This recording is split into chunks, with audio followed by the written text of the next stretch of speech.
rahimakumullah. Berbicara tentang ibadah korban, ini adalah ibadah tertua, syariat tertua. Satu-satunya ibadah yang pertama kali yang disyariatkan Nabi Adam kepada anak pertamanya yaitu Qabil, anak yang kedua yaitu Habil, itu adalah ibadah korban.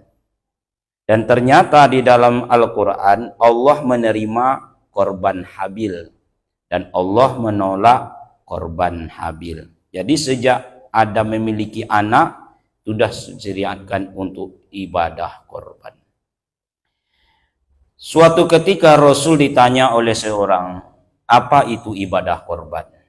Maka Rasul menjawab, ibadah korban itu adalah ibadah syariatnya Nabi kalian, ayah kalian, abikum kata Rasulullah, yaitu Ibrahim alaihissalam.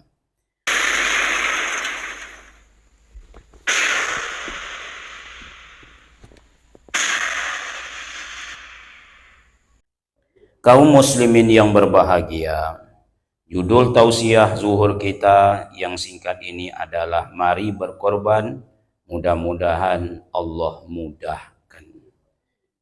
Syariat berkorban dijelaskan di dalam Al-Quran, tepatnya di dalam surat Al-Kautsar, yaitu salah satu daripada telaga Rasul yang ada di dalam surga, yaitu telaga Al-Kautsar.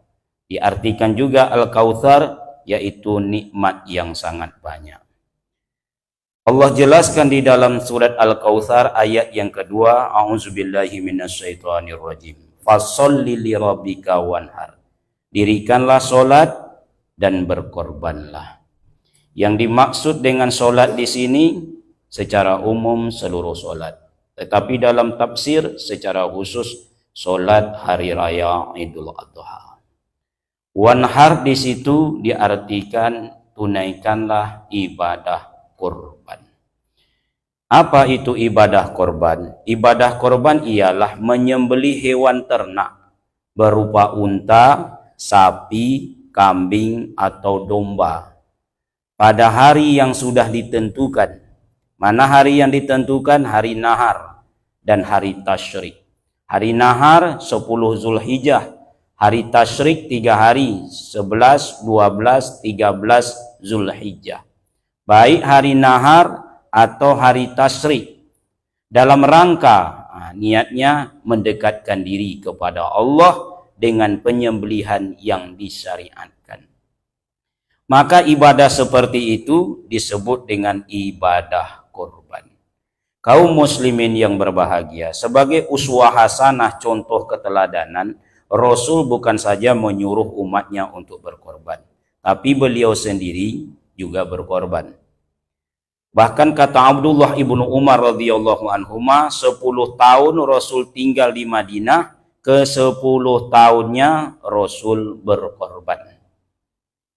Nah, kaum muslimin yang berbahagia, kita disuruh berkorban. Memang hukumnya adalah sunnah muakkadah, sunnah yang sangat dianjurkan.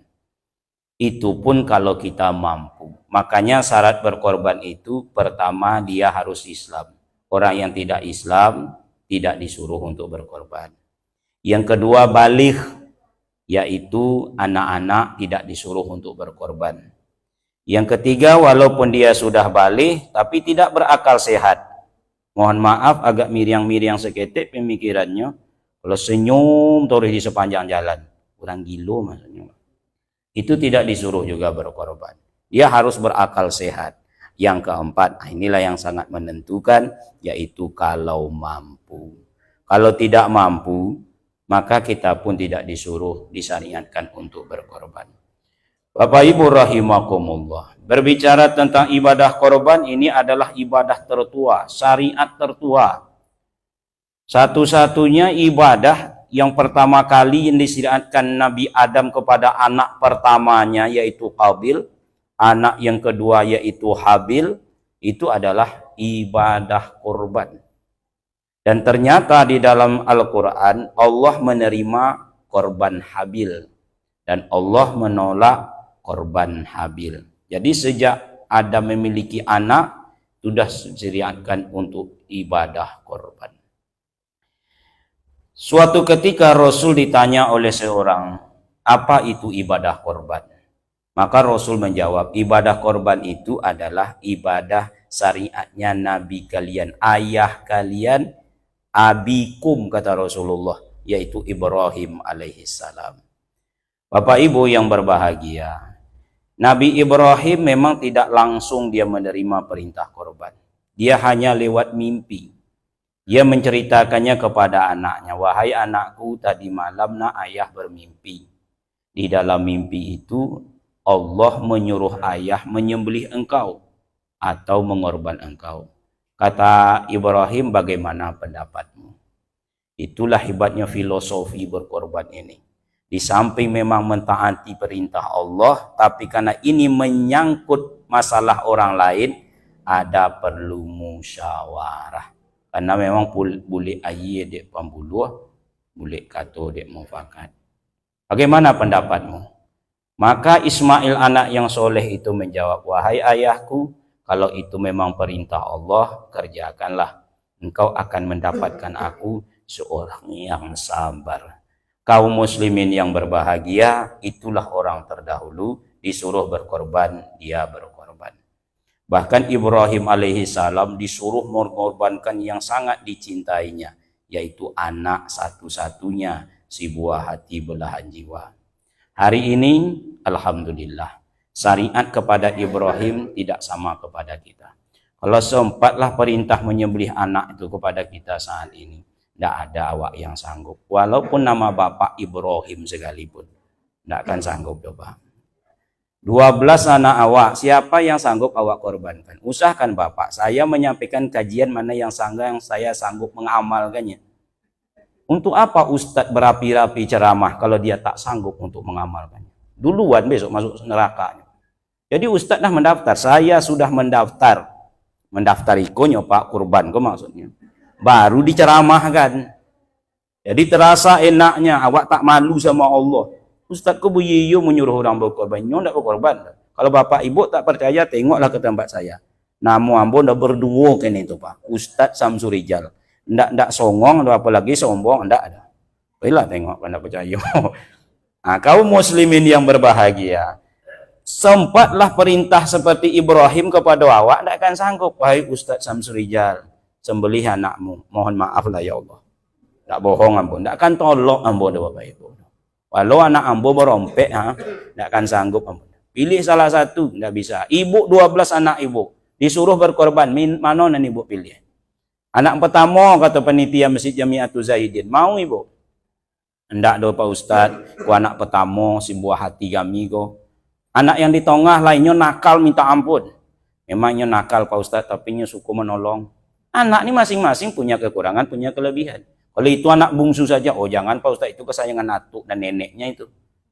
Nah kalau ndak itu bu, umpamanya nih, pilih antara dua nih, menyembelih anak atau menyembelih suami. Mana ibu pilih? Karena seibu ini seorang yang sangat rahim, sangat penyayang, ndak bisa do Pak Ustaz. Terlalu borek pilihan tersebut. Kalau ndak ada suami, macam mana kami hidup di rumah membelajarnya? Selama ini dialah membesarkan anak kami dari anak pertama sampai 12. Sekarang datang pula merintah untuk menyembelihnya. Tidak bisa ada Pak Ustaz. Itulah bedanya dengan suami bu. Kalau kami kalau disuruh memilih, pilih Pak, mana mau menyembelih anak atau menyembelih bini. Tidak ada langsung saja. Bini aja lah Pak Ustaz.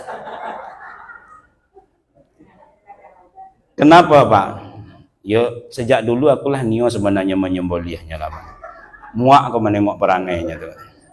Ikon tak boleh. Kini ada syariat, alhamdulillah lah. InsyaAllah orang pertama mendaftar. Tapi Allah kan tak menyuruh seperti itu. Allah hanya menyuruh kita untuk berkorban. Ini masih ada lebih kurang 38 hari lagi ke depan untuk bisa menabung Pak. Anggap sajalah 40 hari, kalau 50 sehari Pak, pas full 2 juta besok itu Pak. Kalau sempat 100 lebih tuh Pak, 4 juta. Sementara paling tinggi cuma 2.800.000, 2.700.000. Selama setahun cuma segitu awak dituntut. Malulah awak kepada Allah.